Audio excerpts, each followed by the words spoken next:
Hi there, I'm here to explain today on pelvic diaphragm and perineal body. So here is the bird's eye view of pelvis, means from the superior view of pelvis, showing the lateral pelvic wall and the floor of the pelvis. So we can appreciate the muscles forming the lateral side and the floor of the pelvis. And here is the sacrum, which forms the posterior part of the pelvis. And on each side we can see the ilium, and anteriorly we can see the pubis, pubic symphysis, and connects to the ilium by superior pubic ramus. We can appreciate all this, and we can also appreciate the pelvic inlet here. So this image demonstrates the muscles of lateral pelvic wall and floor as well. So first we shall begin with the lateral pelvic wall. Here we can see the muscle called as obturator internus present on the each side, forming the lateral pelvic wall. And obturator internus, if you see its attachments, it attaches from the pelvic surface of the ilium and ischium. This is the pelvic surface of ilium and ischium, and it also gains its origin from obturator membrane, and finally it gets inserted to the greater trochanter of femur. And nerve to obturator internus is the nerve supply, which is having the root value of L5, S1, S2, and this muscle helps in rotation, lateral rotation of the thigh. Next, about the posterior superior part, you can see here a muscle called as piriformis. Piriformis means pyramidal shaped muscle, which forms the posterior superior wall of pelvic wall.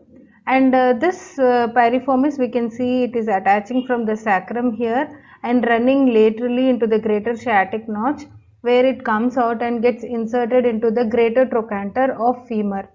So piriformis, it gets origin from S2, S3, S4 sacral segments. So you can see the vertebra S2, S3, S4 giving origin to the piriformis. So that is the pelvic surface.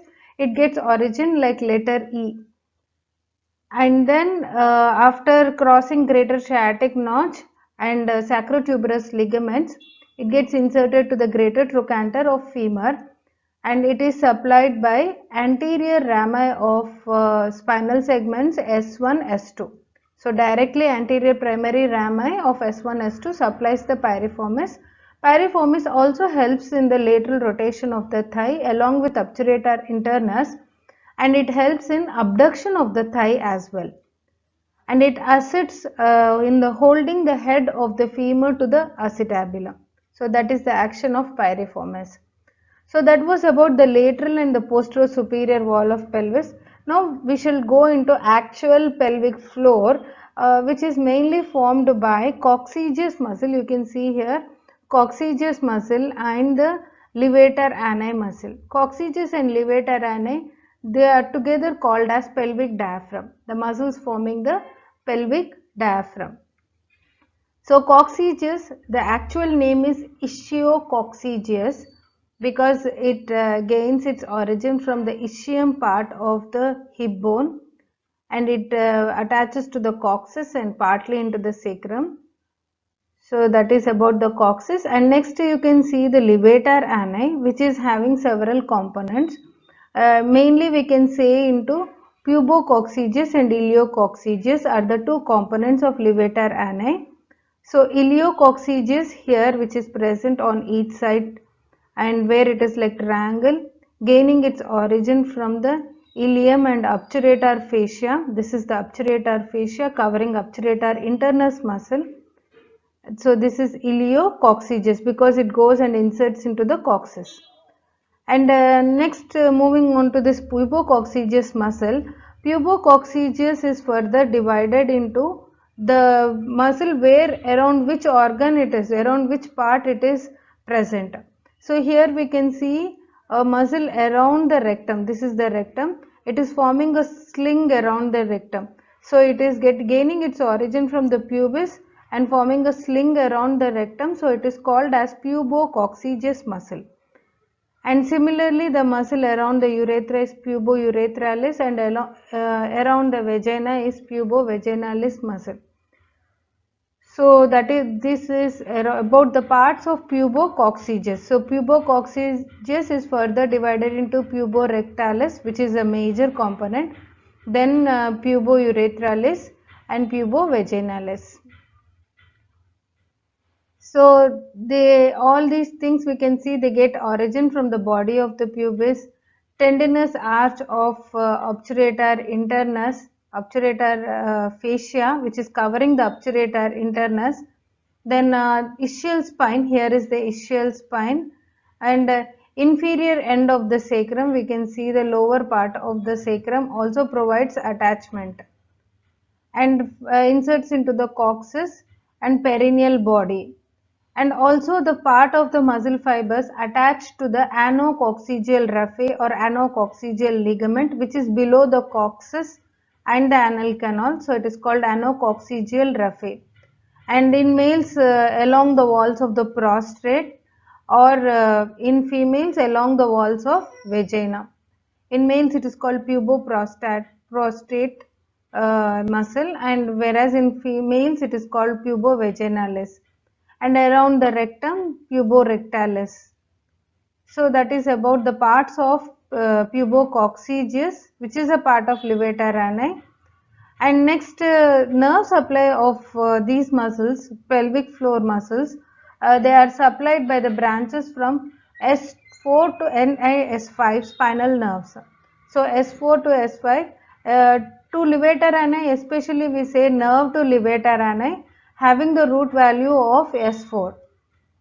And inferior pelvis, this part, this forms the inferior pelvis. So mainly from S4, S5, that's how you can remember, and levator ani especially by S4. So that is about the coccygis and levator ani muscle, which forms the pelvic floor. And these two muscles which forms the pelvic floor or pelvic diaphragm, this mainly supports the pelvic viscera. We can see it is surrounding the rectum, vagina and urethra. So it supports the rectum and the uterus and urinary bladder, pelvic viscera, and also helps in the flexion of coccyx. The coccygis muscle helps in the flexion of coccyx, and most of the pelvic diaphragm that supports the pelvic viscera and resists the intra-abdominal pressure. So that is the main action of pelvic diaphragm. So pelvic diaphragm, we can see here this red color. This is the lateral view for us to understand the relationship of pelvic diaphragm with pelvic viscera. So posteriorly here is the sacrum. We can see coccyx at the end of the sacrum, and anteriorly pubis is present, and here is the urinary bladder. This is the uterus continuing as cervix and vagina, and rectum below as the anal canal. So this pelvic diaphragm, we can see this red one, it mainly separates the pelvic cavity from perineal region. So above to which is the pelvic cavity, and below to the pelvic diaphragm is the perineal region including perineum. So perineum is part of pelvic outlet located inferior to the pelvic diaphragm. So pelvic cavity or the true pelvis has the pelvic floor as its inferior border, and pelvic brim as the superior border. So here we can see the superior border is the pelvic inlet, pelvic brim, that is the superior border, and inferior border is the pelvic outlet. So this is the pelvic diaphragm. So lesser pelvis or true pelvis is between the pelvic inlet and pelvic diaphragm muscle. And below the pelvic diaphragm, this part is the perineum. So some sources do not consider pelvic floor and pelvic diaphragm as synonymous terms. They consider pelvic diaphragm means only levator ani coccygis are the two muscles forming pelvic diaphragm, while the pelvic floor should also include like perineal membrane and deep perineal pouch. Deep perineal pouch contains urogenital diaphragm, which I am going to discuss in later sessions. So deep perineal pouch, including urogenital diaphragm and perineal membrane, and along with the levator ani and pubococcygis. All together it is considered as pelvic floor. Pelvic diaphragm means only two muscles, levator ani, coccygis together forms pelvic diaphragm. So pelvic floor, that is, we can see here several overlapping sheets of muscles and connective tissue forms the pelvic floor, and it closes the pelvic and the abdominal cavities and bear the load of the visceral organs. That is the main function. It controls the opening of gastrointestinal and urogenital tubes that pierce through it, and it has majorly two openings. One is for the gastrointestinal tract and urogenital tubes which pierce through it and make these two hiatuses. So the two hiatuses are anteriorly urogenital hiatus, which through which the urethra and vagina will pass through. In females, and in males only urethra will pass through. And posteriorly the anal hiatus, we can see this is the posterior side anal hiatus through which the anal canal passes through. So here we can see this is the levator ani muscle and this is the coccygis muscle, and this is obturator internus. This is coccygis, this is obturator internus, this is parts of levator ani, this is puborectalis, this is iliococcygeus, and we can see the piriformis as well.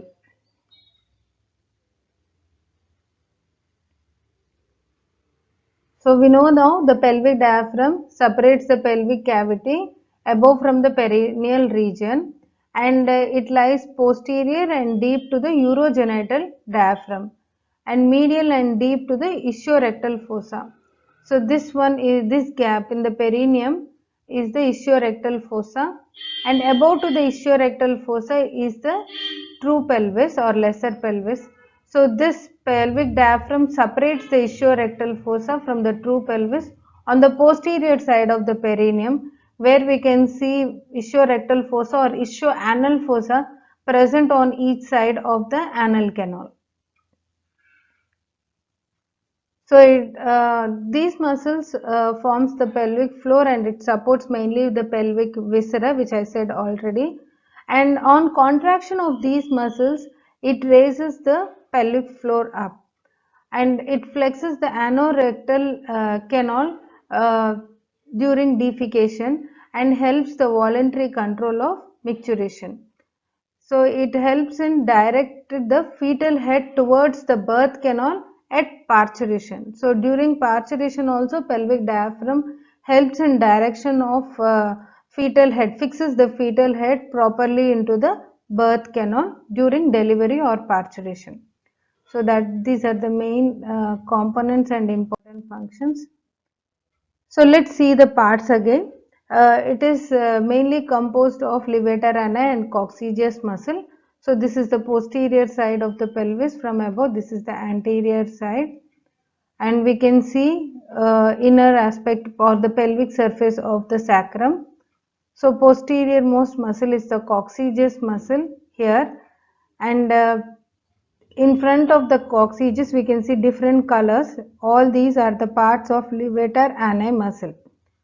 So levator ani and coccygis covered by parietal pelvic fascia and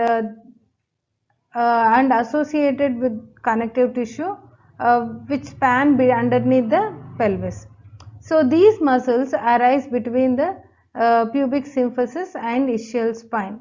So from the pubic symphysis, laterally ischial spine, and converge on the coccyx. Posteriorly, they all, you can see they are all converging towards posteriorly. Coccyx, anococcygeal raphe, and which spans between the tip of the coccyx and the anal hiatus. This is the anal hiatus. So the right and left levator ani are almost horizontal in the floor of the pelvis, separated by a narrow gap from which it transmits the vagina and urethra. So you can see vaginal opening and urethral opening, and in males only urethral opening will be present. And we can see the anal canal, anal opening passing through this. And levator ani is mainly consists of two parts. One is pubococcygeus muscle, which is the anterior part, and iliococcygeus muscle, which is the posterior part of levator ani muscle. Pubococcygeus runs backwards, we can see runs backwards from the body of the pubis. That is the reason it started with pubo name, pubococcygeus, and their fibers are towards the coccyx. And some fibers are inserted into the prostate, urethra, vagina and anorectal junction, and they are named accordingly. Like puboprostaticus is the muscle which surrounds the prostate gland, and pubourethralis which surrounds the urethra. Prostate is, this is a female pelvis, so we are seeing the vaginal opening. But if it is a male pelvis, we know that about urethra, the prostatic part of the urethra, the muscle inserts around the prostatic part, so it is called puboprostaticus. And pubourethralis muscle here, and pubovaginalis we can see here around the vagina, which is called pubovaginalis, and pubourethralis is around the urethra again. Then puborectalis, which is the major component here around the rectum. This is makes a sling. And iliococcygeus here, which is like a almost separate muscle part of levator ani, attaches from the ilium, iliococcygeus, from the pelvic surface of the ilium and also from the part of the hip bone, and inserts into the coccyx bone, and which is present on the posterior aspect. And as it is not well developed, ischio-coccygeus, or simply called as coccygeus muscle, is situated behind the levator ani, and frequently the tendinous arch as much as the muscular and extends from the ischial spine. So this one coccygeus muscle extends from the ischial spine to the lateral margin of the sacrum and coccyx. So that is about the coccygeus. So now we know levator ani has got pubococcygeus and iliococcygeus. Pubococcygeus is further divided into pubourethralis, puboprostaticus, then pubovaginalis and puborectalis. I hope you understood this. And iliococcygeus from ilium to the coccyx, and also the inner surface of sacrum. Then coccygeus from the ischial spine, it is called ischio-coccygeus, from the ischial spine, and inserts into the sacrum and coccyx. So let's see the functions. The functions of the pelvic diaphragm, we can see here anteriorly this is the pubis, and here is the sacral vertebra, sacrum, and we can see the rectum, and here is the urinary bladder, and this is the male pelvis, so you are seeing the prostate gland, and this red one is the pelvic diaphragm. You can see this red one, which is the pelvic floor muscles or pelvic diaphragm. So this pelvic diaphragm, it is like an excellent support of pelvic viscera like urinary bladder and rectum, and in females it also supports the uterus and helps in the maintenance of continence, means control, as a part of urinary and vaginal and anal sphincters. That external sphincters of urethra and anal canal, they are all controlled because of its support. So it is under the continence is maintained by these pelvic floor muscles, and also it helps in facilitates birth, helps in fixing of head, and resisting the descent of presenting part, and causing the fetus to rotate forwards to navigate through the pelvic girdle. So that's how it helps in parturition also, and helps in the maintenance of optimal intra-abdominal pressure, And suppose if this pelvic diaphragm is damaged, especially women who had given normal birth through the vagina, there may be a chance of tear of this pelvic diaphragm. So in that case, what happens if there is a damage to the pelvic diaphragm? It leads to prolapse of pelvic viscera and incontinence.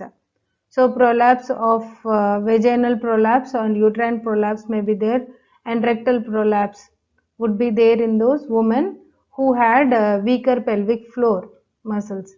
So pelvic floor muscles can be strengthened with Kegel's exercise. So this Kegel's exercise will strengthen the pelvic floor muscles. So next we shall talk about the perineal body also, which is an important support present in the perineum. It is called perineal tendon, and because it is very important in women supporting the uterus, it is also called as gynecological perineum. It is the central perineal tendon, which is a fibromuscular tissue located in the midline at the junction between the anal triangle and urogenital triangle. So we can see here, this is the pelvic outlet. What you are seeing from outside of the pelvis, pelvic outside, we can see the acetabulum where it articulates with the head of the femurs. And we can see this is a male pelvis and here is the female pelvis. So in female pelvis, we can see the opening of urethra, vagina and the anal canal. And the whole perineum can be divided into two triangles by an imaginary line here, and where we can see anterior triangle is the urogenital triangle and posterior triangle where the anal canal is traversing the posterior part of the perineum is the anal triangle, and we can see anococcygeal raphe here. This is the anococcygeal raphe. So this is the anal triangle. So where is our perineal body? The perineal body is here. So it is at the junction between the anal triangle and urogenital triangle.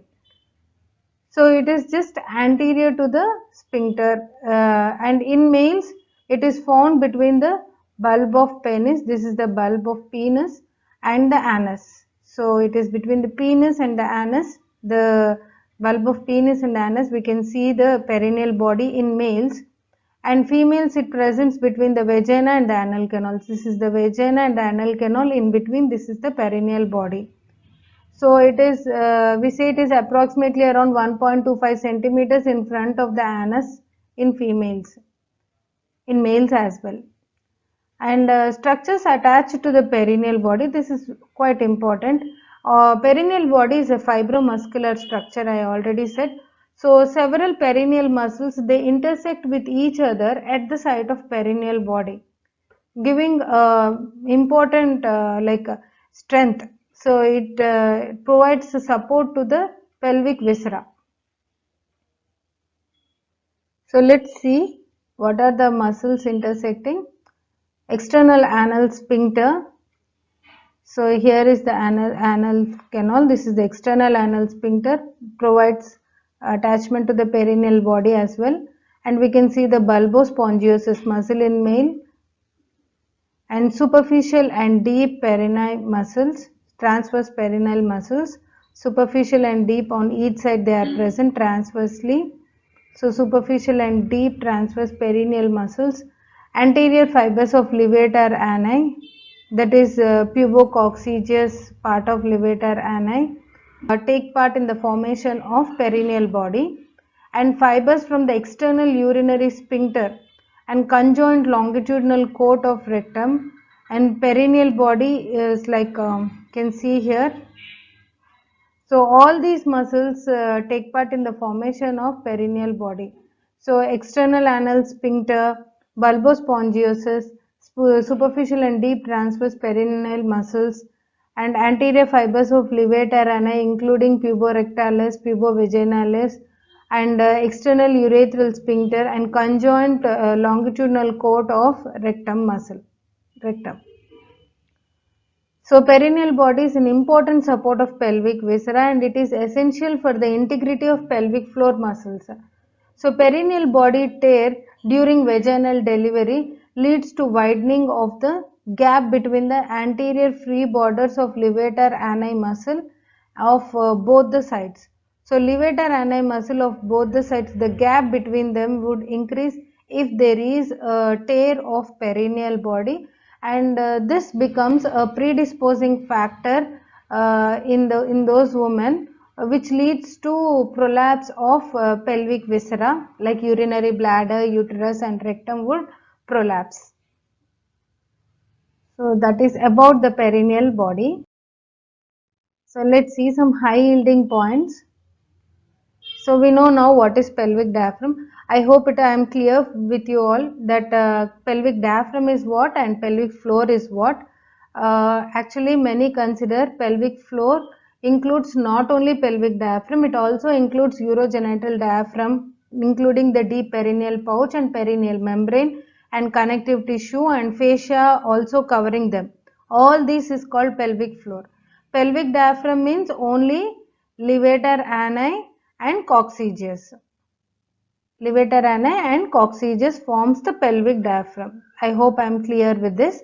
And levator ani, these are the parts of levator ani. Coccygeus is otherwise called as ischio-coccygeus muscle. And pubococcygeus, which is a part of levator ani, has further divided into pubourethralis, puboprostaticus in males, pubovaginalis in females, and puborectalis. And right and left puborectalis, they unite behind the anal. You can see this is the anal canal. And right and left puborectalis, they unite behind the anal canal, forming a muscular sling around the anorectal junction, which forms the perineal flexure of rectum. So because of this muscular sling, what happens? The rectum will take a turn, which is called as anorectal junction, and then it continues to form anal canal. So that is called perineal flexure of rectum. Next, about the sacrospinous ligaments may represent the degenerated part or aponeurosis of ischio-coccygeus. So ischio-coccygeus also actually morphologically forms a sacrospinous ligaments. Sacrospinous ligaments, they represent the degenerated part of ischio-coccygeus muscle. So these are the high yielding points.